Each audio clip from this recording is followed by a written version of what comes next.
but that son dies, and then he gets purified. He gets all Brahmadnyan. Then he gets initiation by Narad Muni. Then he becomes an exalted devotee. Gets darshan of Lord Sankarshan. Then while he's going on the plane, he apparently criticizes Lord Shiva, and then Mother Parvati gets offended, curses him to become Vritrasura. This is a simplistic version that we all know, right? But in that particular place where Mother Parvati curses him, that has like real subtleties, and I got to know so much by hearing Gauranga Darshan Prabhu on that particular part. And I was like rewinding, noting down, rewinding, noting down. So I spent like literally a lot of time in that 25-minute clip that was there. But in any case, let's get started. I'll just say prayers real quick. Om Ajnanatimirandhasya Jnananjana Shalakaya Chakshurunmilitam Yena Tasmai Shri Gurave Namaha. Shri Chaitanya Manobhishtam Sthapitam Yena Bhutale Swayam Rupa Kadamahyam Dadati Swapadantikam.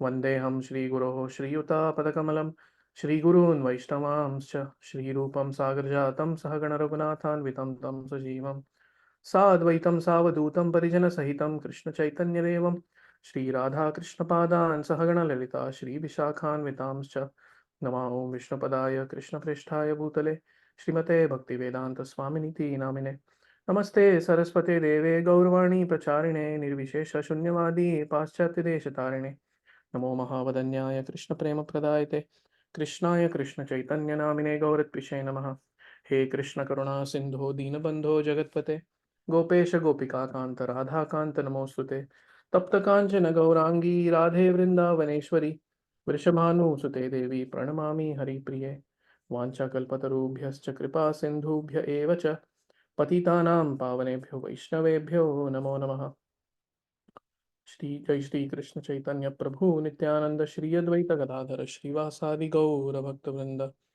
हरे कृष्णा कृष्ण कृष्णा हरे हरे हरे राम राम राम हरे हरे मूकं करोति वाचालं पङ्गुं लङ्घायते गिरिं यत्कृपातमहं वन्दे श्रीगुरुं दीनतारणम्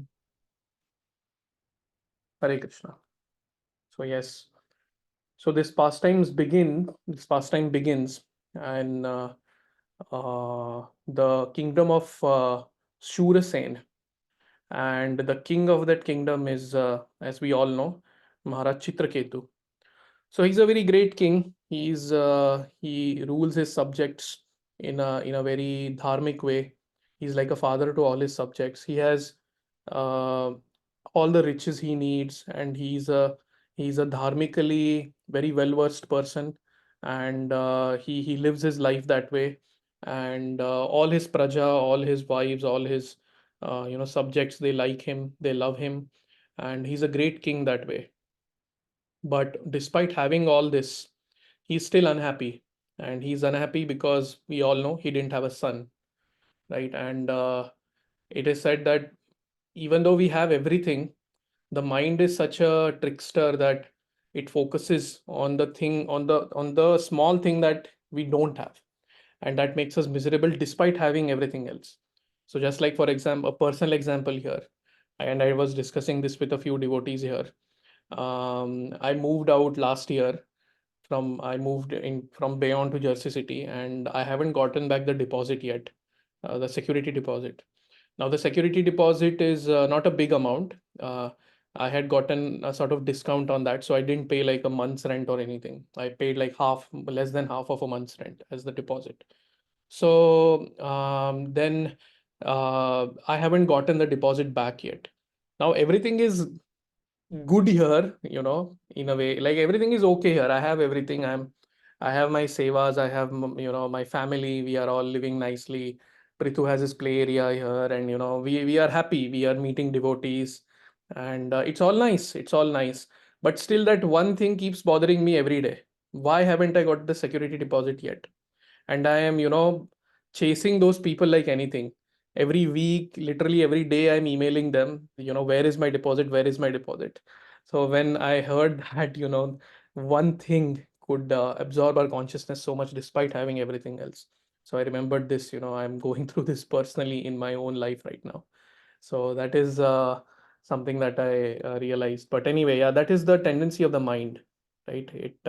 Whatever the mind focuses on, that becomes magnified, and even though what the mind focuses on might be very insignificant, but because we spend so much mental energy on something, it becomes magnified, and we think that, oh my God, what is this? This is, I have to get this done. Things like that. So so that is the nature of desire, right? That is the nature of desire. So Chitraketu Maharaj wanted a son despite having so many things, and he repeatedly kept, failing in a sense. Like, he married once, couldn't have kids. He married twice, couldn't. He married 1,000 times. He married, 10,000 times. 100,000, and it is said that he had 10 million wives. He married 10 million times just to get a son, but all of his wives were barren, and they could not bear a child. And he maybe he should have accepted till now that, okay, it's not in his karma to get a son, but that was not to be. That didn't happen. He still kept trying.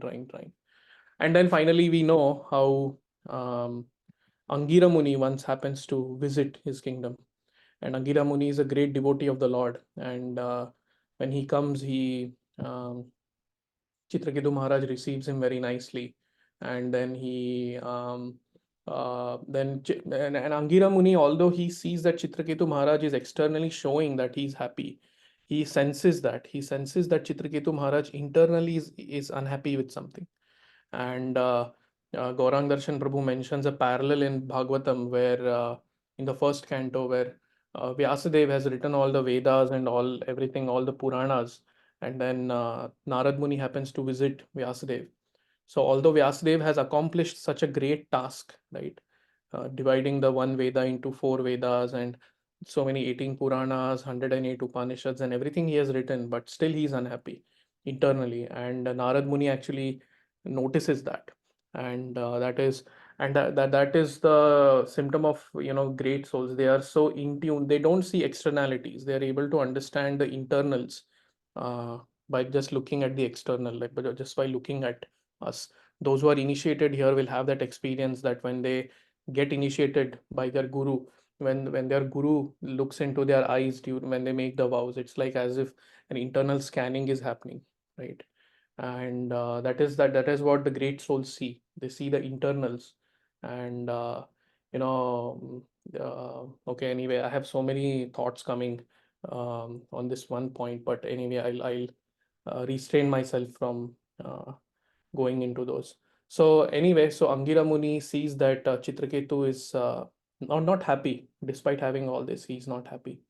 So then he asks Chitraketu what's wrong and things like that. And then Chitraketu expresses honestly that, look, I have everything, but I don't have a son, and I really want a son. Because if I don't have a son, then who will take forward the kingdom? Who will do Pindadan, right?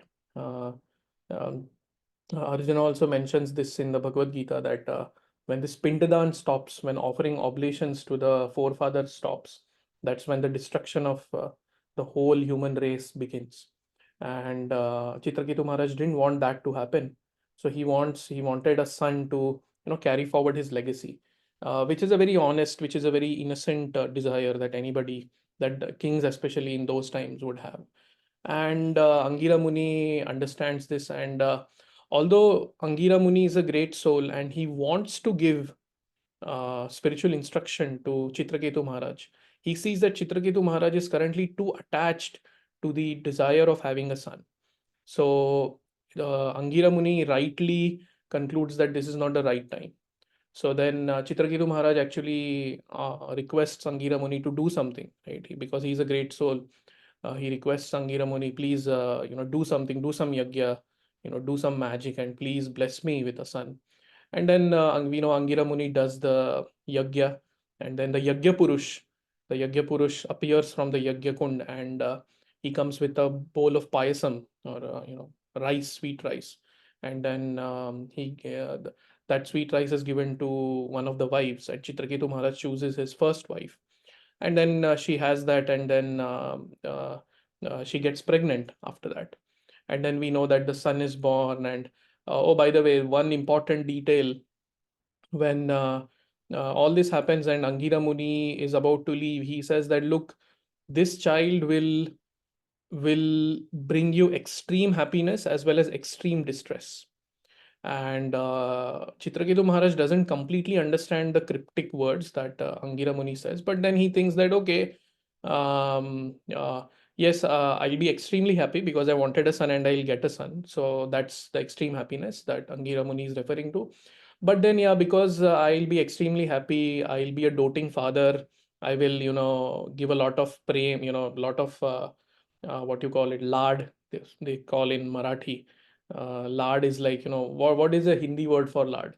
बहुत प्यार, a प्यार that spoils. What do they call it in Hindi? I don't even know. But anyway, so like that. Pampering. Pampering, yes. So because I will pamper my son a lot, he will grow up to be a mischievous and naughty chap, right? So that is what will bring me distress. Chitraketu Maharaj thinks. And then Prabhupada also writes in one of the purports there, very nice purport. He writes, apparently there is a Hindi saying that, it's better to have a bad maternal uncle than having no maternal uncle. So, बुरा मामा रहना अच्छा है mama न रहने से, something like that. So it was really Prabhupada translates that quote as it is in English. He says maternal uncle for mama. But anyway, so that's what Chitraketu thinks. It's better for me to have a son who is naughty, who is mischievous, than not having a son. So that is what we all also think, that, we sometimes we are so attached to a particular thing that we think that I am ready to face the flip side of this, but in reality we aren't ready. And we still go ahead and do that thing.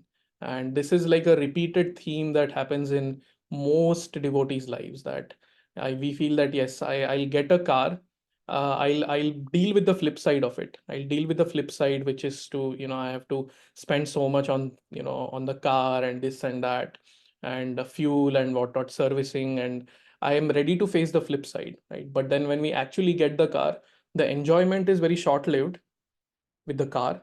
And but then when the troubles start, that becomes a little this thing. I hope that nobody gets car troubles here. Yeah, but anyway, uh, we yeah, car is just a very small thing in life, but even with bigger things it happens that we kind of want to face the flip side. We think we will be able to face the flip side, but we are actually not able to do it. And so anyway, that's what happens. But so Chitraketu Maharaj, he's happy that he gets a son. And then we know the nature of envy, right? Then what happens is, because he got a son from his first wife, he is focusing more on his first wife. And then that makes everybody envious, all the other wives envious, because they think that before this child was born, everybody, like Chitraketu Maharaj, was giving us time. But then after he's born, he's just focusing on his first wife. This is unfair, they think. And the envy actually gives rise to three things. So it gives rise to um, loss of discrimination. So one loses their intelligence when there is envy, and that leads to hard-heartedness. And when that hard-heartedness reaches a particular summit, it becomes destructive. It turns into destructive mentality. We want to destroy the object of our envy, and that's exactly what happens in case of these other co-wives of Kritadyuti. Kritadyuti is the name of the first wife of Chitraketu Maharaj, and then they plot and they kill the son, because they think that this son is the root cause of the inattention on the part of Chitraketu Maharaj. So let's finish this son, and then at least then Chitraketu will start giving us more attention. And then they kill the child, and that's when all hell, breaks loose, and everybody is like disappointed, and there is a lot of exchange happening, and Kritadyuti has started to blame God himself, right? She started to blame God, providence, how you can do this? This is unfair. Your design is all wrong. You're behaving childish, my dear Lord. How can a son die before his father dies, right? So that during those times, the in the even today we see that the way normally it happens is the father dies and then the sons die, because of course there is an age gap, but that's conventionally how it would happen. And so so she's blaming Providence that, look, you're behaving childish. This is not supposed to happen. And it's very it's a very tearful section actually, if you look at it. And Chitraketu Maharaj is all sad and disappointed, and totally he's unable to bear that agony of losing his son. And in now there is this in even in this envy, there is a sort of in how a devotee deals with envy, right? So Gaurang Darshan Prabhu mentions the example of Suniti, right? Suniti was also neglected by Uttanpad, and we know Uttanpad had two wives, Suruchi and Suniti, and Suruchi had her son Uttama, and Dhruva was the son of Suniti and Uttanpad. And we know how Uttanpad, he used to favor Suruchi more than Suniti, right? And but even though that happened, and not only Uttanpad, even Suruchi used to kind of belittle Suniti, and she would not give her the due respect that the first wife is supposed to get. But yet Suniti did not cave, right? She did not get envious. She did not think that, okay, I'll destroy this Suruchi. No, and the reason is because she was a devotee of the Lord. And when one is a devotee of the Lord actually, seeing the sincerity of the devotee, he gives the devotee the needed power um, to withstand these lower tendencies. And that's what the contrast between these co-wives of Kritadyuti and Suniti, right? Because they were not devotees, they could not bear bear seeing Kritadyuti getting more attention from Chitraketu, and then they plotted to kill the child. And then that happens, and then in this sad moment, in this depressing moment, Angira Muni comes there with Narad Muni, and Narad Muni there, and then we know that um, they express, Kritadyuti and Chitraketu express their heartfelt, sorrow to them. And that time Narad Muni, by his powers, he brings back the child to life, and then the child gives Brahmadnyan. And we know that famous statement that is quoted very often, uh, which you say you're my mother and father, dear king and queen, but you're my mother and father of which lives? I've been traveling in so many bodies, so many lifetimes, millions of them, and in each body I've had mothers and fathers. So which life are you talking about, right? So he makes it feel very insignificant. He makes them, their attachment feel very insignificant, right? What are you talking about? I've been going through this billions and billions of times. So and then the child speaks a lot of Brahmadnyan, the temporality of the soul, the temporality of the material relationships and things like that. And that's a whole section in itself. And that also causes a lot of detachment to Chitraketu. And then after that, even Angira Muni and Narad Muni give them their instructions in they teach him the science of the soul.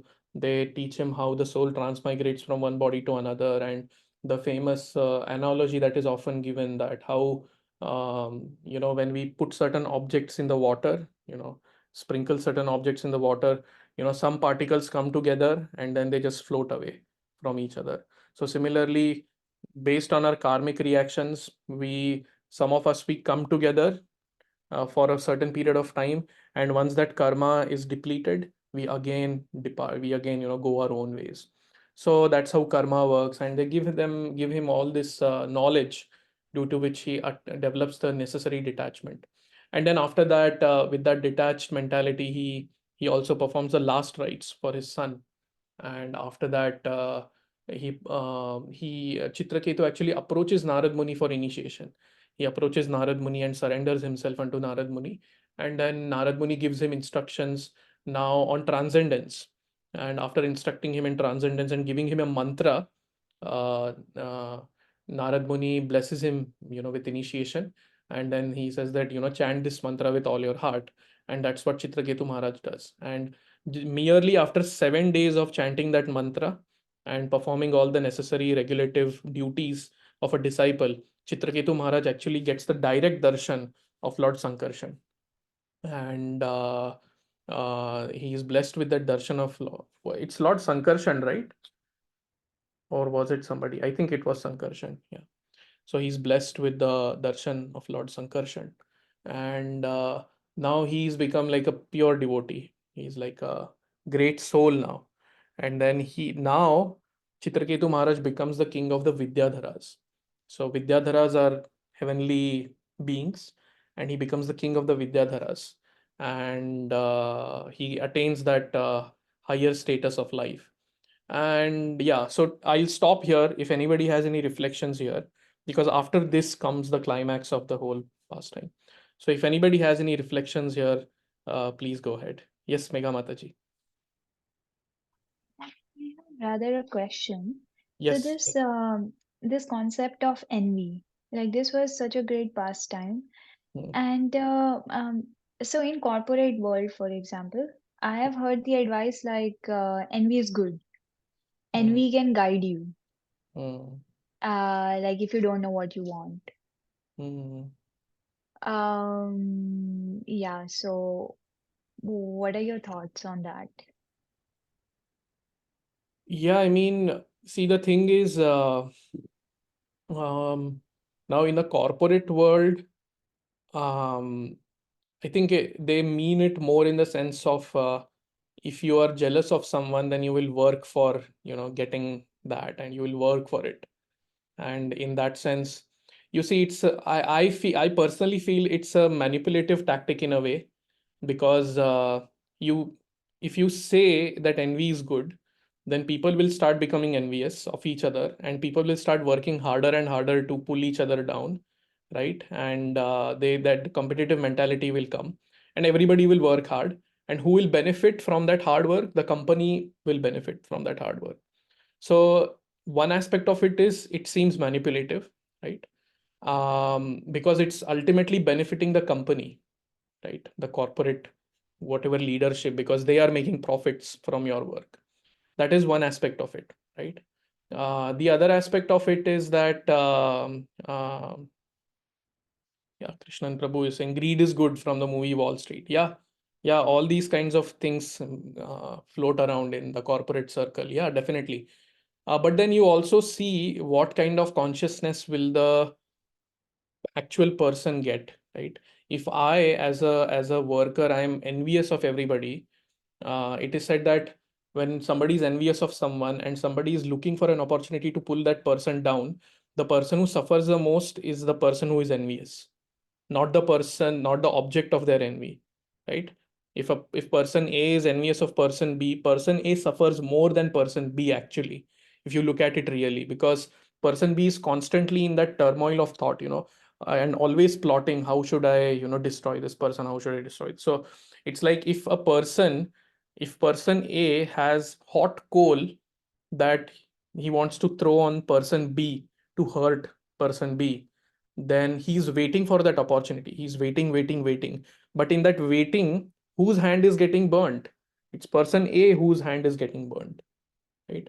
So like that, if we actually look at it, envy makes us very, in a way, it's a lower emotion, and it makes us think of others as dispensable, or we have a right to pull down others and reach the summit of where we want to be, which is not a very healthy thought.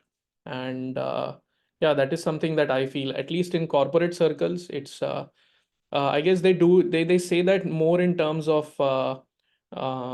promoting healthy competition, but often that ends up becoming an ugly tug of war between different people. So that's what I So feel. And yeah, it has to be taken in the right spirit. If that now if by envy they mean that it's okay to pull people down, then no, I don't agree with that. But if they want to so foster healthy Prabhu, competition, then yeah. Yes, ma'am. Yeah, uh, you are. yeah, thank you. Yeah, that makes a lot of sense. That the person suffers more, like who's pulling someone down. But this advice I heard in terms of when somebody asks in the audience that I don't know what I want, like what my goal should be. Mm, So this, the person in leadership actually told, envy can be a friend. So look around, and envy can be your friend, and it can guide you in like what you actually want. So envy in the sense like envious from Deepika Padukone. So I'm not necessarily pulling her down, but I'm envious of her position or her possessions. And Mm, that can direct me in my career. So that was the advice. well, yeah. I would say that's not the right way to go towards what you want. See, what you want is a very big question. And if somebody is in a situation where they don't know what they want, then it's better to evaluate, understand oneself better and conclude as to what they want rather than looking around and making envy one's friend.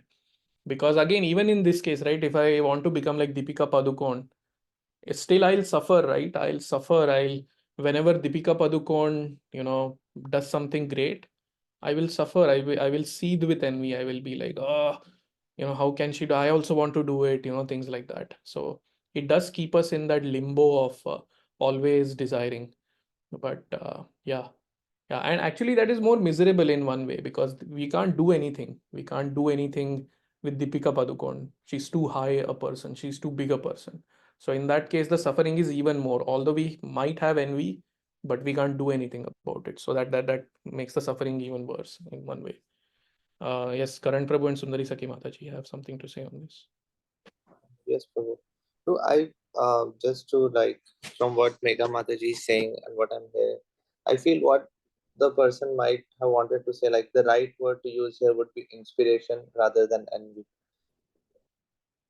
Because like someone like Deepika Padukone, like rather than being envious, if I take inspiration, that is what is going to give me direction in my life. Like I can have more than one inspirations or even one whatever, but I feel like framing it instead of envy, the word inspiration is, I feel, a better fit over here.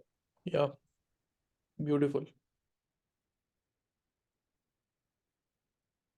Yeah. Yeah, envy is a strong emotion. Envy is a strong and a negative emotion. So yeah, inspire is the apt term actually in this case. Can I quickly chime in here, Prabhu?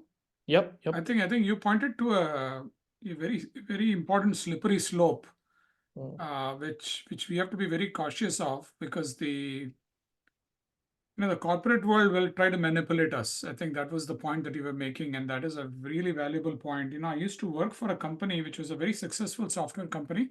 Even mm, now, it is their very very successful company. In that company, all the salespeople, they one of the rites of passage was they would get a Rolex watch. mhm, And so you join the sales force and then they would get a Rolex watch because everybody else had a Rolex watch. And and then they would get into debt, and because they wanted to fit into the the circle of salespeople, they would get all these expensive watches and expensive shoes and all those things, really really expensive. And then they would get into debt, and because they got into debt, they worked harder to sell, or they worked or they would do whatever it was needed to sell the product. mm, And and so that's how they use this negative thing to to to quote unquote motivate their sales force in this company. And so it's something that we have to just watch out for, because the capitalist world will do anything to kind of lure us in. true. Very true, Prabhu. I often, so in our company, there is this policy that the bottom 5% of workforce is laid off every year. And I've discussed this with many devotees here, I'm sure. So yeah, so that's what happens. Everyone is ranked every year, the whole company, and then the MD has to make the choice as to who has to go. The lowest performing individual has to go. Maybe one, maybe multiple, depending on how the market is and how finances are. So I was just talking to my manager as to who is this for eventually, right? Who is benefiting from this system, right? I as an employee, I have to be fearful of getting laid off, right? I have to make myself good enough so that I don't get laid off. So does my manager. So does his manager. Even MDs are not spared from this. Even the low performing MDs go, they are laid off. So I was thinking, who is ultimately benefiting from all this, right? You're making people slog and slog and slog. Of course, it's not like that in every team, but that's the idea, right? You keep churning the workforce, and in that way, due to the fear of being laid off, people will, work harder than they, sometimes maybe are able to. And ultimately, who is this for? Is the CEO benefiting from this? Is the board of directors benefiting from this? Who is benefiting from this? Right. So, but anyway, but that's a very good point, Prabhu. Thank you. Yeah. One thing I've learned is we say, right, after coming to bhakti, we are told that don't follow anything blindly, you should question. That's actually true for everything else as well.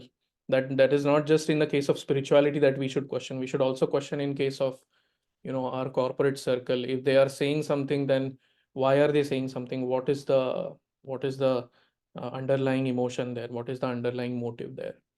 So we should question, and we'll get some interesting insights actually. So yeah, thank you. Thank you, Prabhu. Thank you.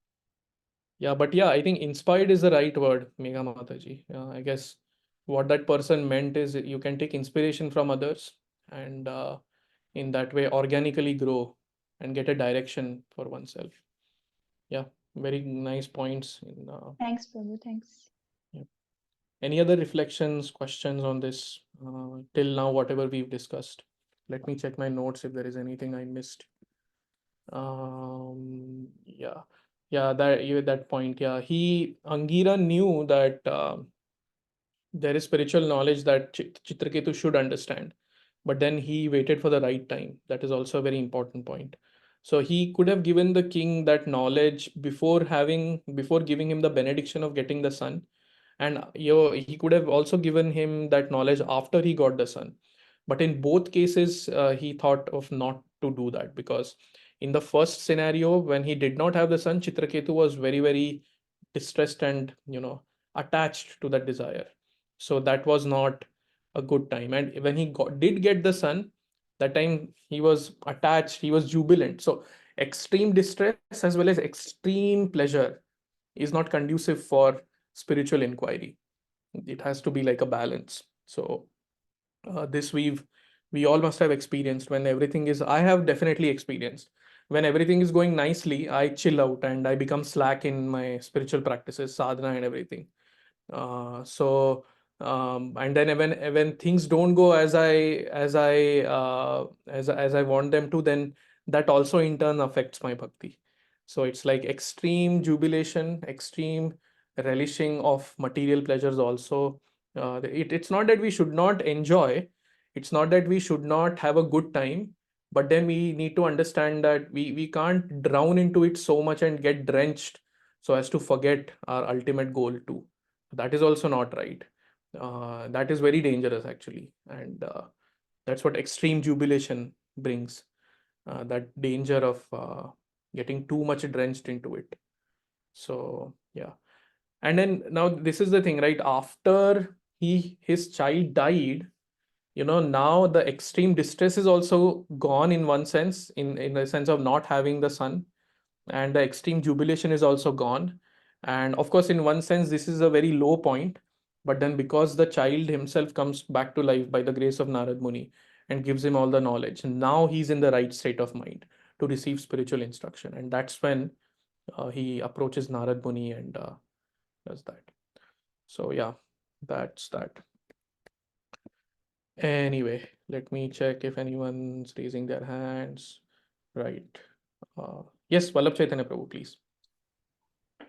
Yes, Prabhu. So I was just thinking that on this point, Hmm. when we share Krishna consciousness or bhakti with others, Hmm. right? When should we share it? Should we share it with everyone because we don't know in what state they are? Or is it that when we are sharing, we are expecting that, people must be in those states where they are receptive and we are actually reaching out to just those people. Mm, But the point is, when we reach out to people in extreme jubilation or in those moments, then they may take it for granted or they may not acknowledge it. mm, So, so for sharing with others, even within our own family, we often say that it should be our behavior that should mm, that they should see and get inspired from. mm. But say for book distribution or people trying to share it out with whenever someone is in distress or something. Mm. So I'm just trying to understand that how does it, how should we approach it? Should we even try to do it or just pray within our heart for them and just through our behavior? Yeah, that's a very good question, Prabhu. It depends. It has to be done tactfully. If you remember like how Maharaj dealt with Dorothy on the airport, right? And it comes in the very beginning in Journey Within. So Dorothy was in extreme distress, and the way Maharaj spoke to her, he didn't seem like I mean, after the conversation she had with Maharaj, it's not that she felt like, hey, what is this, man? I'm suffering here like anything, and you're coming and giving me your, preachy spirit. What are you doing? She didn't feel like that. She actually felt sheltered. She actually felt that she had gained something valuable. So that is an example of, giving in extreme distress. And extreme jubilation also, as you mentioned, I guess the principle is we should keep giving. We should keep giving and we should keep tactfully giving, because Mahaprabhu had said, Jare dekhe tare ko Krishna upadesh, right? Whoever you meet, share Krishna consciousness with them. Mahaprabhu did not say, discriminate, see how, whether they are distressed or happy, see whether they take it for granted or not, and then, share. He didn't see that. He just said, Jare dekhe tare ko Krishna upadesh. But even within that, the subjectivity comes in terms of how we share, and that has to be done tactfully. And maybe for somebody who is very jubilant, for them maybe a stronger dosage might be required in some cases, right?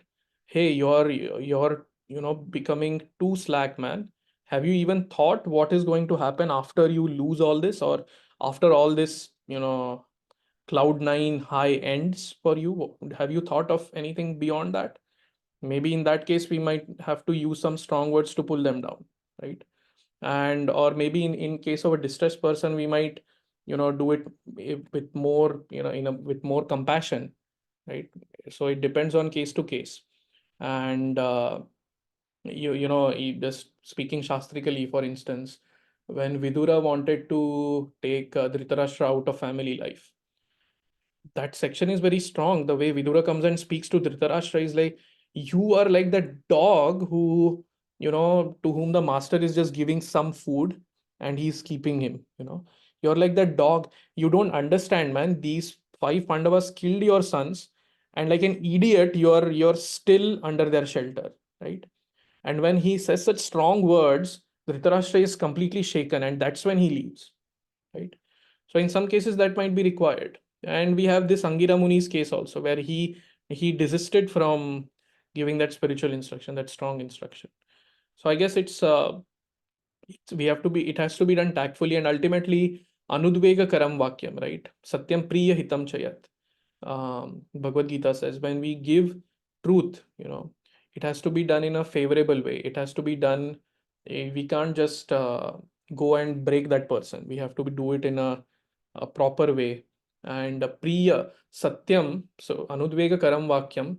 Satyam. We have to speak the truth. Priyam. In palatable words. Hitam chayat. Right. Now this hitam word is very important, I feel, because often I have observed this within myself. Often when I reach out to somebody, when I preach to somebody, or when I share knowledge with somebody, I have observed myself internally that I'm expecting something out of that. I'm expecting that this person does something. I'm expecting that this person takes up the process, right? And that's not a good expectation. That's not, of course, I hope that in the sense that I'm a well wisher of this person and I hope that that person takes up. But being attached to that, thinking that the success of my reaching out is if the person takes up the process, that is in a way being attached. That is not right. So I think the hitam is very important, that we hita is welfare. We want to, we are here for everyone's welfare. Now, Prabhupada used to sign his letter as your ever well wisher. That's a very strong thing to say. Your ever well wisher, eternally Prabhupada is our well wisher. How can someone say that? But it's a strong thing to say, and but that's what Prabhupada's emotion was. And because that well-wishing attitude was there in him, even when he gave some apparent corrections to his disciples, even in a strong way, the disciples took it well. Even in case of Vidura, when he spoke strongly with Dhritarashtra, Dhritarashtra could take it because he knew that Vidura is here for his welfare. So ultimately, in our own interactions, in our own behavior, that is a very important thing, that we need to, not convince them somehow, but ourselves be convinced that I'm doing this in the consciousness of really, hoping for the welfare of this person, really trying to connect this person back to Krishna. And if we have that sincere desire without having any ulterior agenda, like, oh, this person will chant so many rounds if I reach out to him, this person will, maybe wake up in the morning tomorrow, come for Mangalarti. If I'm expecting that out of my outreach, then that is a problem. That is not right. But yeah, if there is a sincere, genuine concern for everyone, every the other person also will sense that concern. Actually, it's very subtle. But yeah, those are some of my thoughts. Anybody else has any thoughts? Yeah, I really like, bro, that what you said, that genuinely, sincerely trying without any expectation and without any ulterior motive. Also, one observation I have seen is that in case of Dorothy, where Radhanath Swami Maharaj was, trying to share his heart with her, and then in case of Chitraketu also, Angira Muni, he comes as a sadhu, right? He doesn't come as Angira Muni, he comes disguised. Yeah.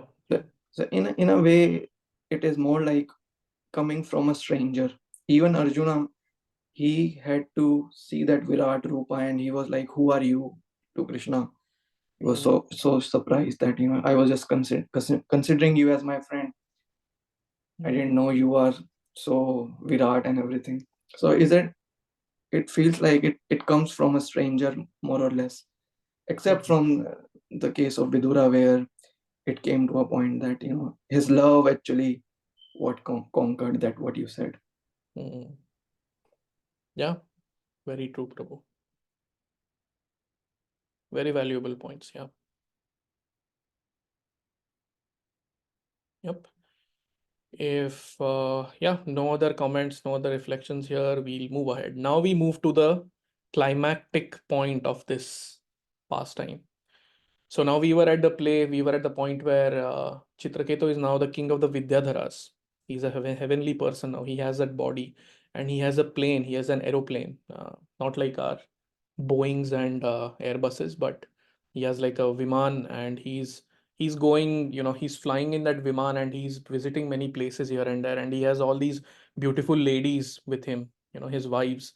But then as a Vidyadhara, as a heavenly king, he's not into sense gratification. And they are going and singing and singing and singing. But what are they singing on that plane? They are singing the glories of the Lord. So they are traveling like this in the heavenly worlds, and they happen to reach Kailash, okay, the abode of Lord Shiva. And there, Lord Shiva is giving a class. So he's having a spiritual discourse there. And there, Chitraketu Maharaj sees that Lord Shiva, and there are all these great souls sitting in the audience. Like you have Vyasadev, you have, Narad Muni, you have I probably there was Angira Muni as well. There was Brigu. All these great souls, they are sitting in the audience, and here is Lord Shiva discoursing, and Lord Shiva is speaking about Bhagavatam, and he has Mother Parvati on his lap here. We all know this as well. So he has Mother Parvati on his lap and he's embracing her and at the same time talking about spiritual subject matters. And this is bewildering, actually. This is very bewildering to a common person. How can this happen? Uh, those who have attended Bhagavatam classes or those who have given Bhagavatam classes, they would know that such a behavior in this circle, in our normal regular circle, is outrageous behavior. I mean, this is outrage, more than outrageous. But then you have Lord Shiva here, who is of course a great, great soul, Vaishnavanam Yatha Shambhu, who is sitting with his wife on his lap. And in that state, he is giving this Bhagavatam class to all these great souls again. The audience are also very accomplished devotees. And seeing this, now Bhagavatam talks about, Chitraketu Maharaj saw this and what he spoke. But then, by the grace of Gaurang Darshan Prabhu, he has studied all these acharyas, mainly Vishwanath Chakravarti Thakur. So he has studied what was the internal thought process going on in these devotees when these incidents happened. So apparently, what happened was Chitraketu Maharaj saw this thing happening, that Lord Shiva is speaking spiritual things and he has Mother Parvati on his lap. And then he thinks, if some common person were to know this or were to see this, then they will get bewildered.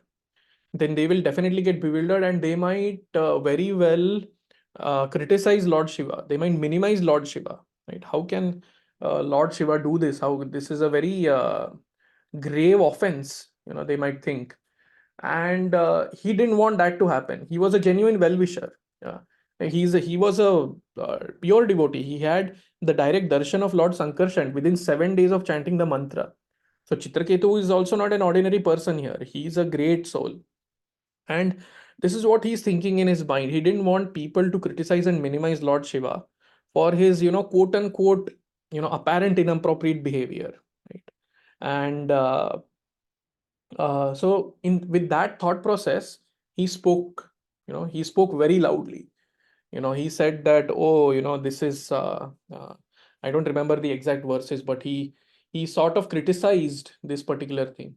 you know who can do this except Lord Shiva? Who can do such a thing as sitting with your wife, on the Vyasasan, embracing her at the same time and giving a spiritual discourse? He said something to that end.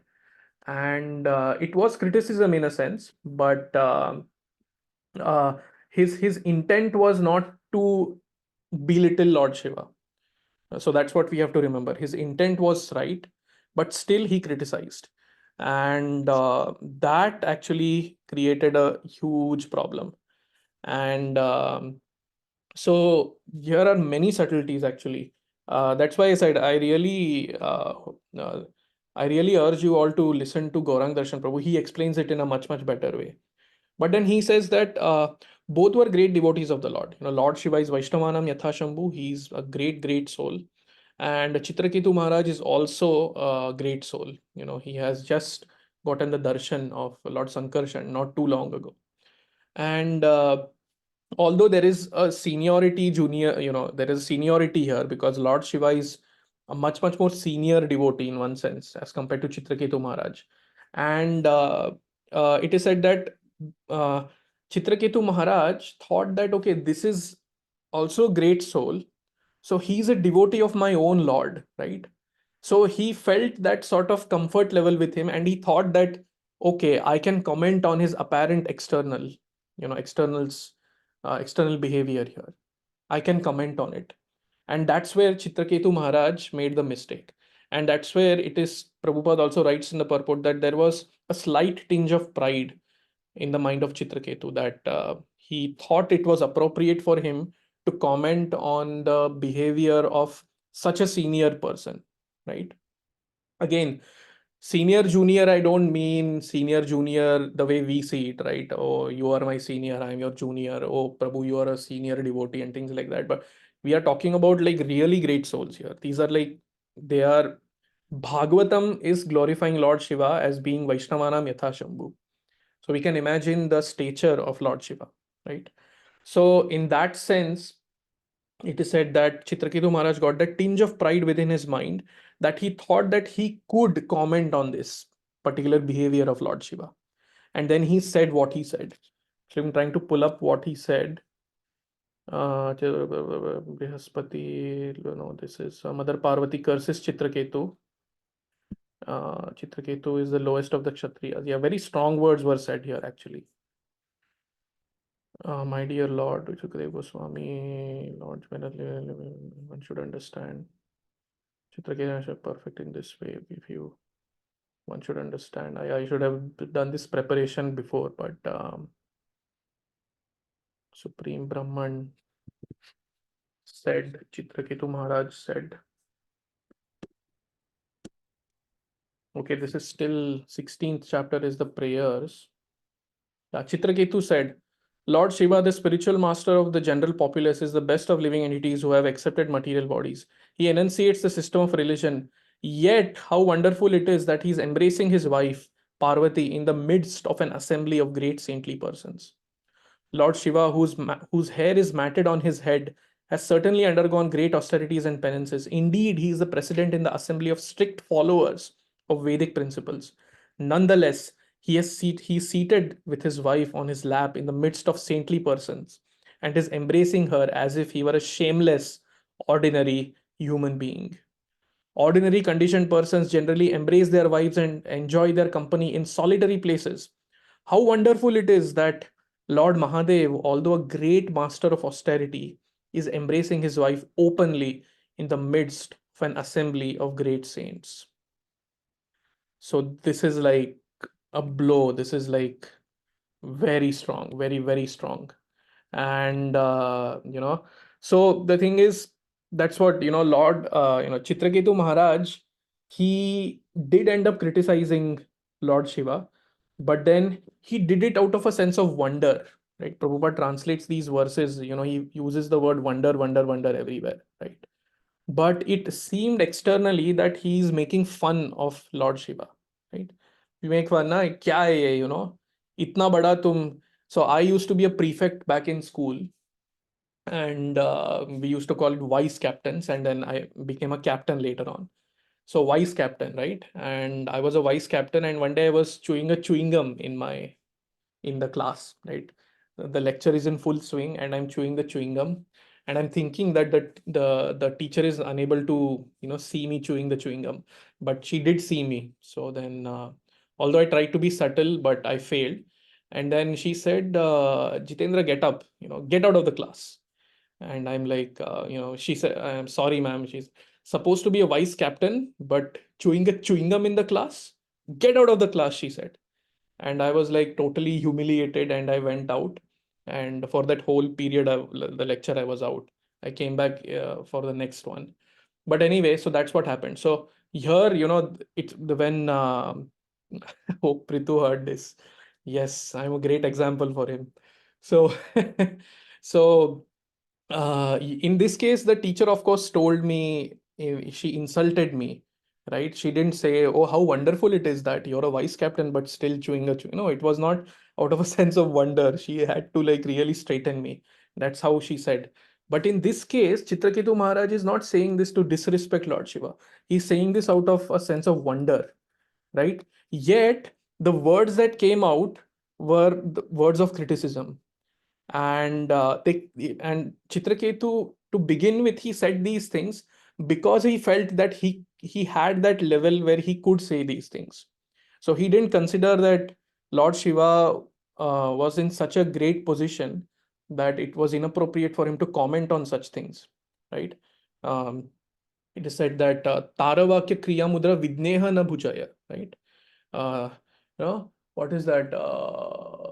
Krishna Prema Karaya Udaya. Yara Hridaya Krishna Prema Karaya Udaya, something.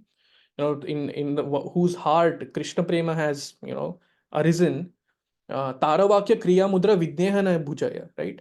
Vakya is words, Kriya is actions, Mudra is actions, Kriya is activities. Taravakya Kriya Mudra Vidnehana Bhujaya. Even great minds, great intelligent minds cannot understand the activities of a pure Vaishnava, right? So, this comes in Chaitanya Charitamrita. So it is in the context of we should not be judging the activities of a great soul, because we don't know what they are doing. We can't understand it with our fertile brains and our fertile intelligence.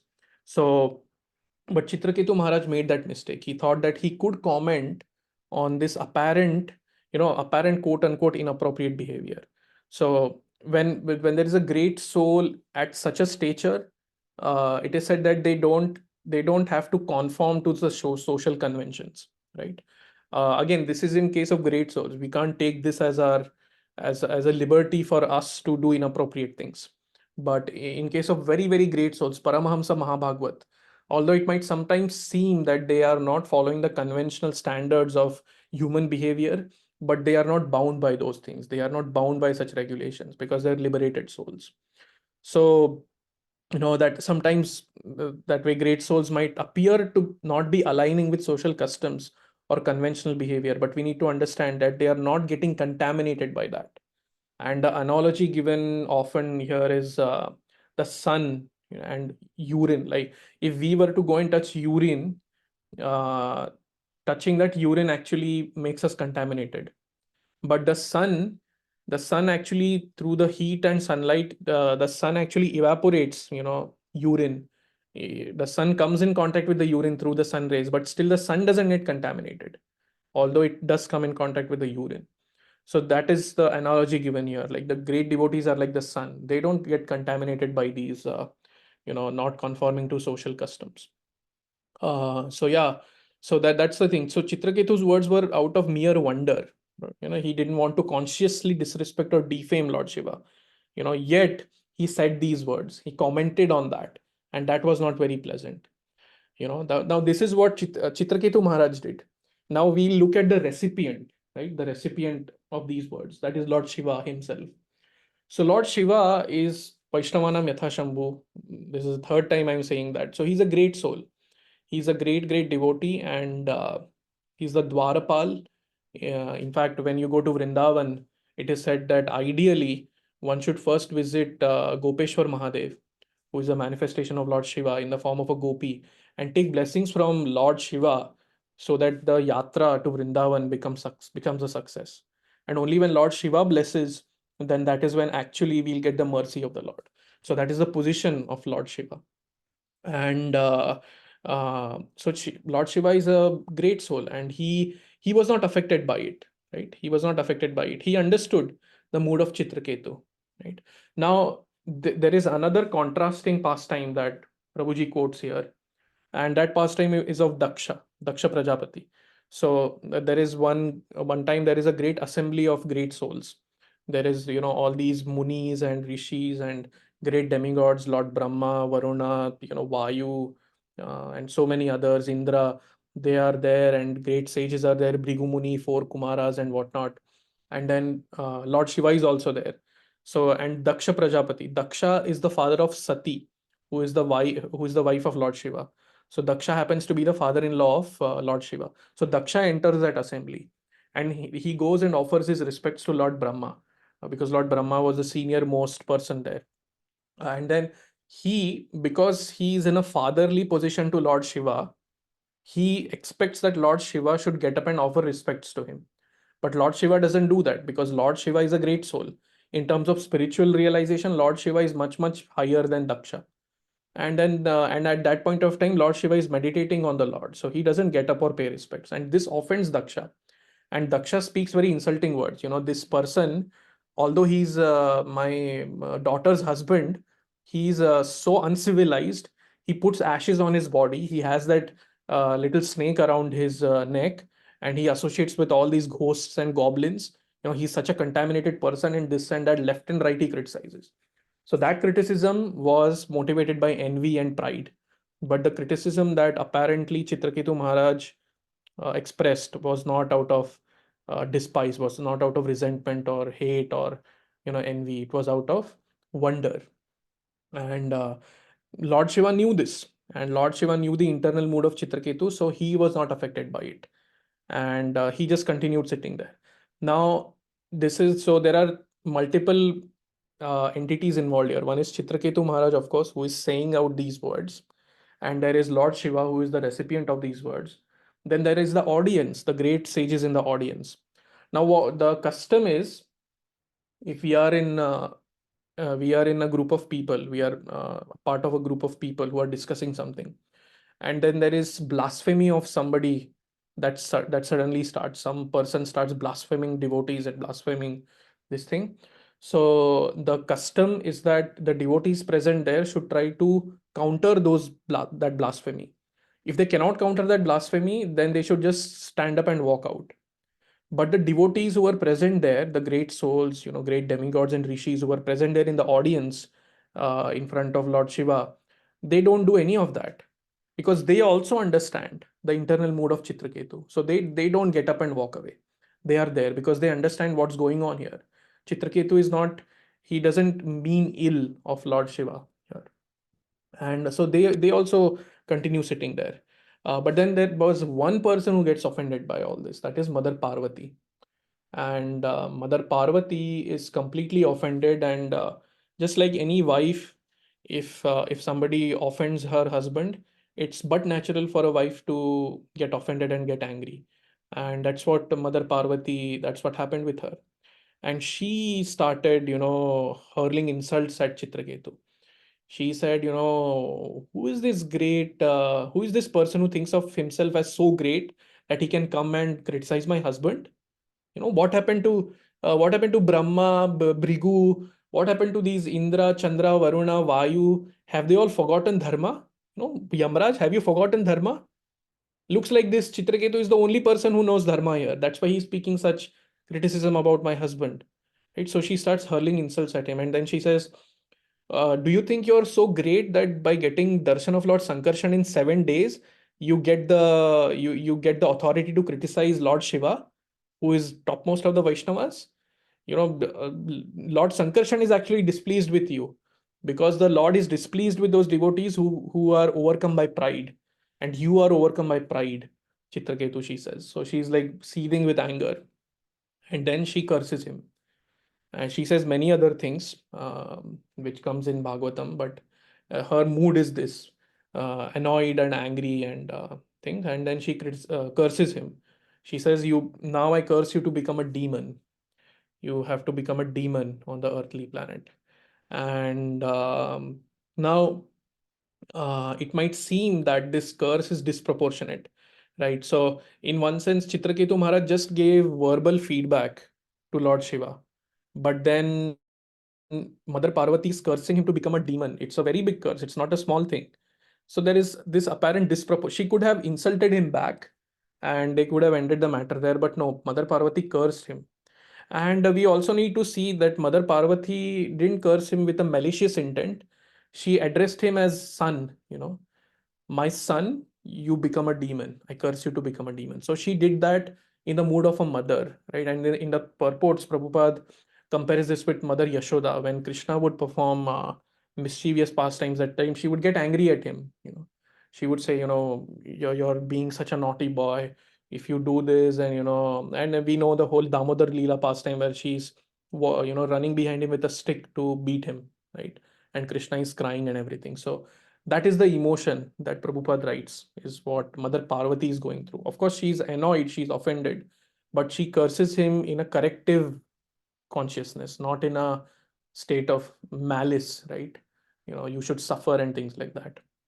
And that is what Mother Parvati does. And this apparent disproportionate amount of response, that's where it is said that was the plan of the Lord. That was the plan of Lord Sankarshan to actually make it happen in this way. And whatever the tinge of pride was there in Chitraketu Maharaj, he wanted that to go away. And that happened in his next life, in Chitraketu Maharaj's next life, which is Vritrasura. So that is the thing. And then Chitraketu Maharaj's response to the curse is also uh, very instructive. He doesn't, it's not that he counter curses her or he himself expresses his anger. He's like, he accepts the curse and he prays. I didn't get time to go through that section, but yeah, please go through that. But that is Chitraketu Maharaj's response to it. He doesn't, he defends himself, but he doesn't counter curse. He doesn't say that it's unfair that you cursed me like this, my dear mother, nothing like that.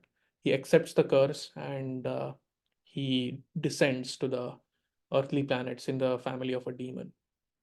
So yeah, so that's the climax of this. But yeah, any thoughts? Sorry, I took a long time to narrate this.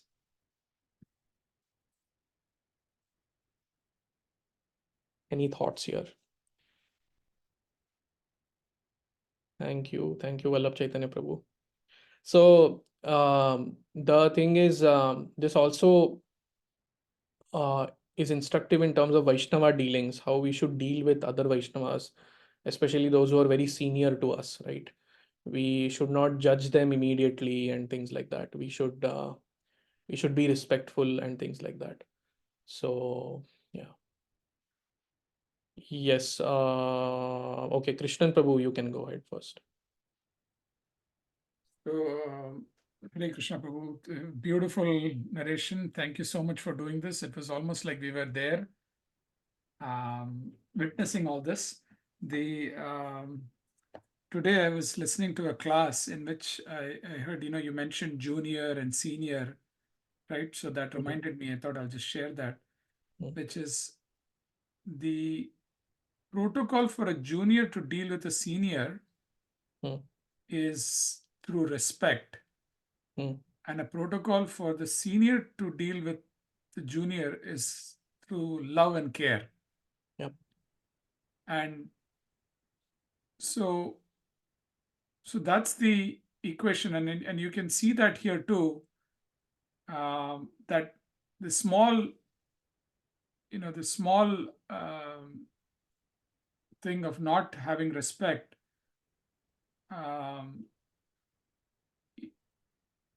even though it was probably for the right intentions, but the small action, I'll use, His Grace Chaitanya Charan Prabhu's formula here, which is the intent and the content and the consequence. The intent was good, content was slightly disrespectful, and the consequence, we all know what the consequence was. He got cursed. The reciprocation was for his benefit, and Chitraketu also took it for his benefit by saying that he accepts the he apologized, he accepted the curse, and then he also said that you're also not to blame, and you and I both are not to blame, or something to that effect. I just wanted to share that, Prabhu. Yeah, very nice, Prabhu. So this verse, there is a nice verse in Bhagavatam. Gunadhikan mudam lipsed anukrosham gunadhamat maitrim samanad anvichen na tapair abhibhuyate. So it says every man should act like this. How? When he meets a person more qualified than himself, he should be very pleased. Respect. When he meets someone less qualified than himself, he should be compassionate toward him. Love and care. And when he meets someone equal to himself, he should make friendship with him. In this way, one is never affected by the threefold miseries of this material world. I'll just share this verse in the chat. Yeah, beautiful, beautiful verse, Prabhu. Thank you so much. Thank you for your thoughts, Prabhu. Really nice. Yeah. Vishal Prakash Prabhu, yes.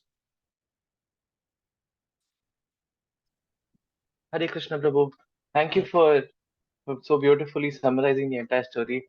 I couldn't attend the Chitraketu lecture, so this was a beautiful summary of the entire story for me.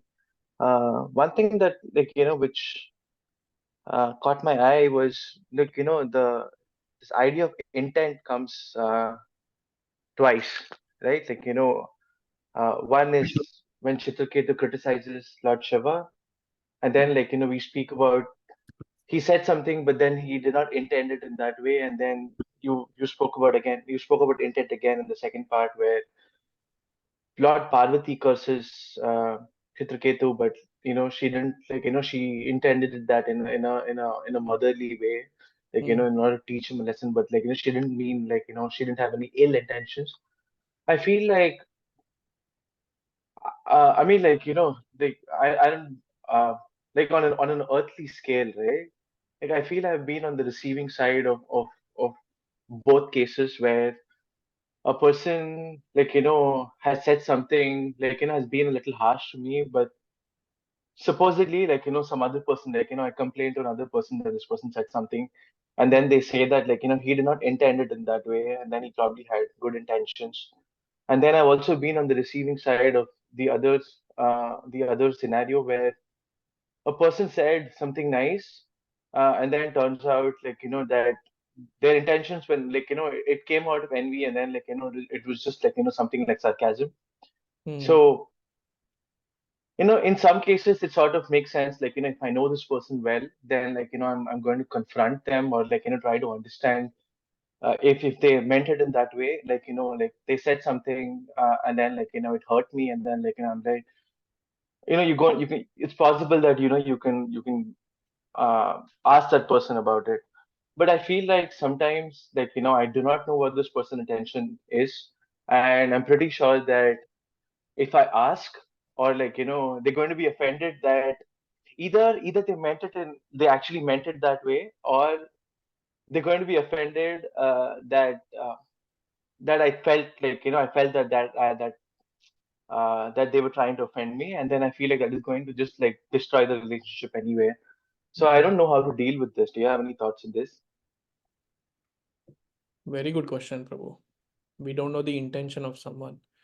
So I like to go with I personally believe, and I heard this from a devotee, which really hit me in a nice way, is that I typically go with the thought that the person in front of me is reasonable. The person in front of me doesn't wish ill of me consciously, is what I usually believe when I go into any interaction. But yeah, that is not the case always, for sure. I agree. But then, the thing is, you don't have access, you don't have control over what the intention of the other person is, but you definitely have a control over how you deal with it, right? Now, whether that person intends ill for you or not, uh, you can try to be nice with them. You can try to be nice with them, and you can, by your own love and care, you can try to, you know, ultimately, okay. So you can be nice with them, and who knows, even if they had ill intentions for you, their heart might get transformed seeing your love for them. Not now, again, love doesn't mean that somebody offends you and you go and embrace them. Oh, I love you, Prabhu, things like that. No, not like that. But you can keep your distance, but at the same time, you don't consciously try to retaliate, right? You don't consciously try to retaliate, but at the same time, you also do small acts of, you know, nice things, kindness for them. And that way their hearts will get transformed. So this actually happened with me once. There's a very dear friend of mine. Uh, so we used to live together in Voice. It was like a setup for student devotees to live and practice bhakti as well as study in college. And I had certain sevas. And this devotee who was a friend, who is a very good friend even now. So this devotee also wanted those sevas that I was doing, and but I didn't know all that. I didn't know any of that. And then one day I'm chanting, and then this devotee suddenly comes to me. This is like early in the morning, and this devotee comes to me and says, "Prabhu, I have been envious of you. I have been envious of you. I have always wanted this seva, and but I never got it.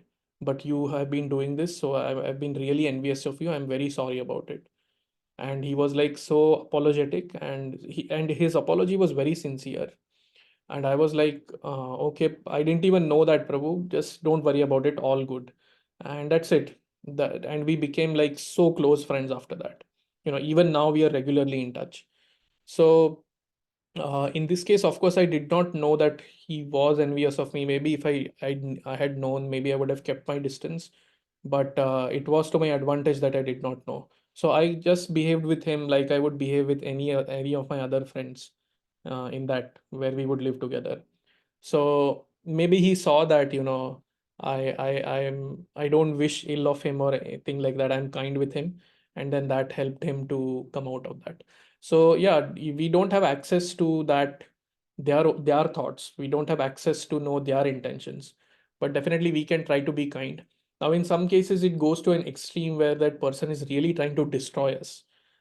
In that case, it's just better to keep a distance, and just better to keep a distance and just to pray for them from a distance that, Lord, whatever this person is doing, whatever his need, unfulfilled need is in terms of doing this, please, help him or her in that aspect.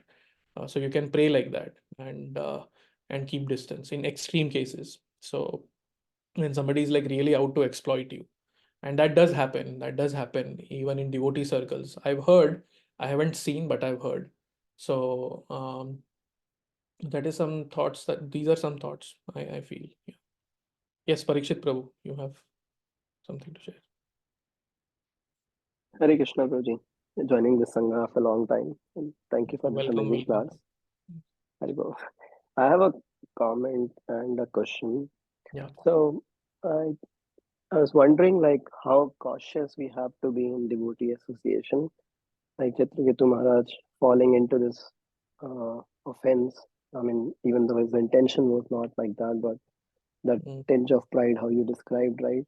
Even after having darshan of Lord, uh, that can still happen. So, but on along with this, a small question that like we hear, right, that after Lord's darshan, all the impurity goes away. Mm. So, but still this happened, right? So, any thoughts on this? Yeah, that's actually, yeah. I was hoping no one asks that second question, but it's okay.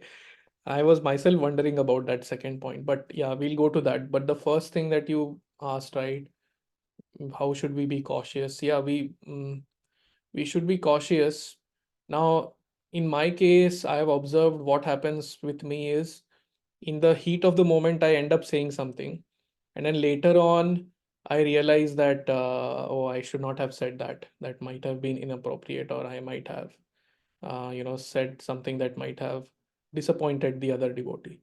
So then I go back and then I, try to rectify the situation. So definitely that is the thing. That is one thing that happens with me often. And but yeah, we have to be cautious. But in even now, sometimes we become too cautious and then we don't even have dealings with devotees. That is also not right. We should have exchanges, the 6 exchanges that are mentioned, right? What is that? I just remember prasadam, out of giving gifts, giving gifts, accepting gifts, giving prasadam, offering prasadam, taking, accepting prasadam, and sharing our mind in confidence and listening to them when they share their mind in confidence. So these 6 exchanges should happen definitely. And cautious does not mean that we become so cautious that that becomes a hindrance to these 6 exchanges. So definitely, we have to be cautious in the sense that we should be humble, in a sense that we have to understand that this person is also uh, doing a great thing in the service of the Lord. Right? This person is also trying to serve Srila Prabhupada to the best of their efforts. This person has also sacrificed so many things to serve the Lord. And that way, it behooves me to respect this person. It behooves me to respect this person's devotion and sacrifice. So if you remember that, even if we don't remember that while we are interacting with the person, but we can try to pray to the Lord that, please keep me in that consciousness always. Please keep me in that consciousness of Dasanudas. So if we can do that, maybe that is and but in normal circumstances, usually, because we are, even despite being in bhakti, most of us are influenced by the modes of material nature, and being influenced by the modes of material nature, we might end up doing something that might not be right in the heat of the moment. But then, even then, after that thing has happened, in that goodness, when we are in the goodness and when we reflect back on that, we understand that no, this was not right. Then we can definitely go back and rectify. So based on my experience, Prabhu, I think that's what I feel. And actually, there is one thing that I was contemplating on. So Kaunteya Prabhu, do you know Kaunteya Prabhu? He lives in Mayapur, a very senior Vaishnava, wonderful devotee. So he had come to give leadership seminar in Pune. So that time, he spoke about leadership, how we should deal with devotees so that sevas get done and everything. And then after the session, the devotees started asking him questions. And this seminar was for like the senior devotees, senior college devotees who actually took care of certain sevas, had devotees under them who helped them do these sevas and things like that. So these devotees started asking him questions, and we used to write on chits that time, write on chits and pass the question to Prabhuji. So many devotees, they started writing, subordinates behave like this. Hare Krishna Prabhu, my subordinate did this, said like this. What should I do? Hare Krishna Prabhu, our subordinates sometimes behave like this. What should we do? And looking at all these questions, he said, you should first stop calling them subordinates. What do you think they are? Are they your servants? No, you're calling them subordinates left and right. So he first said, change your mentality. He first said you should look at them as devotees who are trying to serve Srila Prabhupada to the best of their efforts. Don't call them subordinates, right? It was very striking to me because, of course, and Prabhuji also addressed the particular questions, but then he addressed the consciousness also behind asking those questions. So that is very important to, somebody might have come 10 years after you, somebody might have come 20 years after you in bhakti, but that does not mean that they are in any way less than us. So they are also doing wonderful things. And we often say that, right? You never know the person sitting next to you during prasadam. That person might be a great Paramahamsa, pure devotee. You never know. So, like that, if we can pray, of course, I also forget this very often and I say something that might disappoint someone, offend someone. But I try to pray whenever I have a chance to, rectify that mentality in me. Just some of my thoughts, Prabhu. Amazing. Thank you, bro. No pressure on the second question, bro. If you Oh yeah, the second question, technical. Yeah, in on the level of prema, there is no fall down. Yeah, the only thing I'll say is it's an orchestration of the Lord, to bring out a different thing. Even in case of Arjuna, right? He was a sakha of the Lord. Yet he asked all these questions about what should I do and things like that. He was a pure devotee. He was a Paramahamsa Mahabhagavat. Still, he did that. So it is a plan of the Lord to do it. Parikshit Maharaj, for instance, right? He had seen the Lord when he was a baby. He was in the womb. He had got the darshan of the Lord. So yes, he was on the level of prema. He was always Parikshit, of course. You are Parikshit Prabhu. So he was examining everybody, just like you examine everyone to see their good qualities. Similarly, Parikshit Maharaj also was examining everyone to find that person whom he saw in the womb. But yet he ended up making that mistake of putting that snake around Shamik Rishi. So that actually, but that was a plan of the Lord because that brought out the Srimad Bhagavatam. So it was all an orchestration of the Lord. So that's how I would see it. Yeah, I know it's amazing. not convincing, but that's the only way to answer this question, I guess. Thank you, bro. Yes, Krishnan Prabhu. And Prabhuji, to extend that question a little further, so is that the same way to is that the right way to understand the Jaya Vijaya pastime as well? Because they Yeah, are obviously with in Vaikunta, yeah. and but they also got cursed, and then so is that the same way to understand it as that these Yeah, are yeah, yeah. absolutely, absolutely. In their case, though, it is said that the Lord wanted to experience the rasa of chivalry, Virya ras. So just like we also, many of us have the tendency to fight and retaliate. It might be intellectual fight, it might be physical, wrestling and things like that. Similarly, Lord also has that tendency. In fact, we have that tendency because the Lord has that tendency. So Lord also has that desire to exchange that rasa of chivalry, and he wanted to do that, and that's why he orchestrated this whole Jai Vijay pastime. And when he appeared as Rama, Krishna, and who else? Varahadev. So Narsimhadev. That's how he experienced that rasa of chivalry with these pure devotees of his who came in the form of demons. Yeah, for sure. Yep. Any other thoughts, reflections, questions? We are almost 15 minutes out. I'm sorry about this, but yeah. So Nupur shared something here. I'll just read that out. Just a reflection I had while listening to Vishal Prakash Prabhu's question and JGP's answer. It's the expectations that easily find their way subtly through every situation. I feel helpless sometimes while dealing with the expectations, irrespective of the intent of the other person. Because in my case, Prabhuji, it's my intent I am seeking reciprocation for, which I might not get in return most of the times, which brings disappointment.